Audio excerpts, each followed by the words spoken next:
sizning nomingizdan qarz so'rab yozishadi. Kiberfiribgarlar bizning pullarni tortib ola olmaydi. Telegramingiz firibgarlar qo'liga o'tdi hisob. Telegramingizga kelgan APK fayllarni aslo ocha ko'rmang. Ijaraga berib yuboraman deb sizga bosim o'tkazadi. Xonadon ham bo'lmaydi yoki bo'lmasam dam olish maskani ham bo'lmaydi. Bank kartangizdagi bor pullar yechib olinishi mumkin.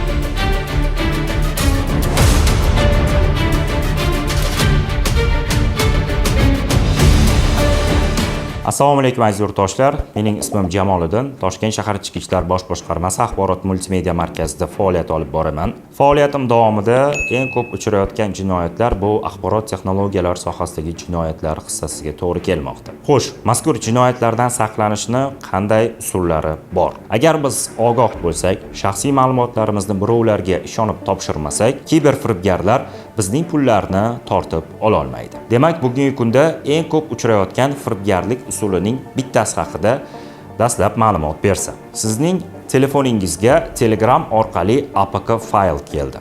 Uni siz ustiga bosib qo'ydingiz. Mana shu o'rinda Telegramingiz firibgarlar qo'liga o'tdi hisob. Sababi ular sizning Telegram profilingizni qo'lga kiritgandan so'ng, sizning tanishlaringizga sizning nomingizdan qarz so'rab yozishadi. Dorixonadaman, shifoxonadaman, tez o'tkazib tur.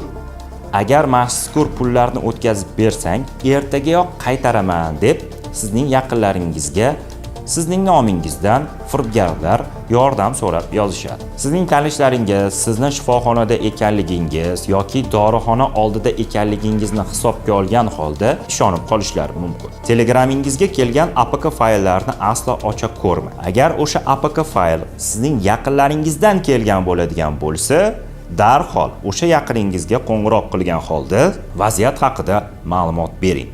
U yaqiningiz Telegram profilini o'chirib tashlab, o'zini shaxsiy ma'lumotlarini bir qator tekshirib o'tgani maqsadga muvofiq bo'lar edi.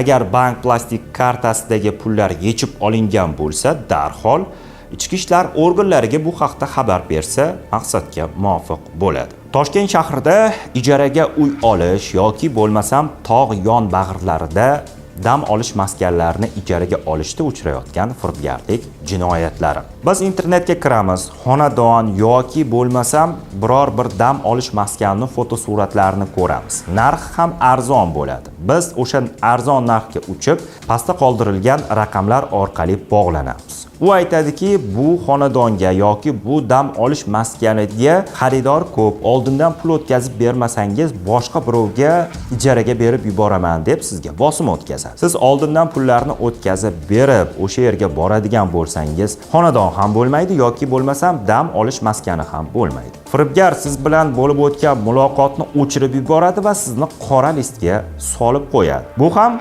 uchrayotgan firibgarlik usullari. Yoki bo'lmasam o'zini markaziy bank xodimi yoki bank xavfsizlik xizmat xodimi deb tanishtiradigan firibgarlar ham uchrab turibdi. U sizga qo'ng'iroq qiladi. Sizning bank plastik kartangizga kiberhujum bo'layotganini aytadi. Buni oldini olish uchun tasdiqlash kodini yoki bo'lmasam shaxsiy ma'lumotlaringizni so'raydi. Mana shu o'rinda siz agar shaxsiy ma'lumotlaringizni berib qo'yadigan bo'lsangiz, sizning bank kartangizdagi bor pullar yechib olinishi mumkin. Bank kartamda hozir pul yo'q deb o'ylarsiz, lekin oylik maoshingiz tushganda darrov yechib olinishi mumkin. Shuning uchun firibgarlardan ogoh bo'lish kerak. Kiberfiribgarlardan saqlanishning eng asosiy usuli bu ogoh bo'lish. Yoki bo'lmasam shaxsiy ma'lumotlarni birovlarga bermaslik. Bank xodimi ham, davlat tashkilotlari ham bu tarzda sizga qo'ng'iroq qilib, shaxsiy ma'lumotlaringizni so'ramaydi. Ko'p yurtdoshlarimiz o'zining shaxsiy ma'lumotlariga bee'tibor bo'ladi. Masalan, ko'cha-ko'yda firibgarlar yoki ijtimoiy tarmoqlar orqali shunday taklifni beradi. Sen bizga shaxsiy ma'lumotlaringni ber, biz senga qanchadir miqdorda pul beramiz deyishadi. Demak, u sizga 200 yoki 300 AQSh dollari pul berishi mumkin. Sizning shaxsiy ma'lumotlaringizni, ID kartangiz nusxasini yoki pasport nusxangizni olib, sizning nomingizga bank plastik kartalari ochtirgan holda banklardan kredit olishlari yoki bo'lmasam o'sha jinoiy yo'l bilan topilgan mablag'larni sizning kartangiz orqali chet elga chiqarib yuborish bilan shug'ullanishadi. Shuning uchun hech qachon shaxsiy ma'lumotlaringizni bermang. Bank plastik kartalaringizni boshqaruvini ham begona shaxslarga berib qo'ymang. Bank plastik kartasi bu sizga tegishli va uni faqatgina siz ishlatishingiz mumkin bo'ladi. Keyingi dasturlarimizda ham uchrayotgan firibgarlik jinoyatlari va usullari haqida ma'lumot berishga harakat qilamiz. Toshkent shahar Ichki ishlar bosh boshqarmasining YouTube va Telegram sahifalariga obuna bo'lish esdan chiqmasin. Salomat bo'ling.